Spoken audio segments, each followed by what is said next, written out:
आज 15 ऑगस्ट आणि आपल्या दुकानावर लयच गर्दी झालती. त्यामध्ये मी शहाणाने आपल्या दुकानावर एवढाच माल घेऊन आलोय.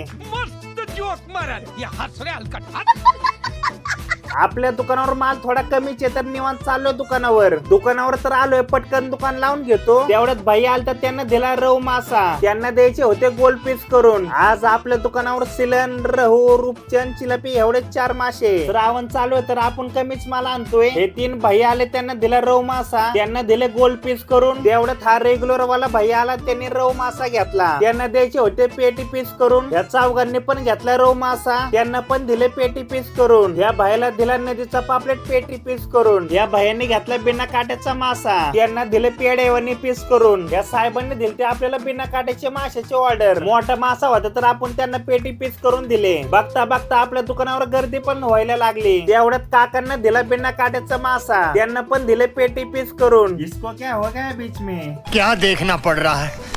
अच्छा है मैं अंधा हूँ. ग्राहक तर एकदम कमी झाल्यात, राहिलेला माल पण लावून घेतो. दुकान पण घेतलं उरकायला. व्हिडिओ आवडला असेल तर लाईक करा आणि तुमच्या भावाला फॉलो करा.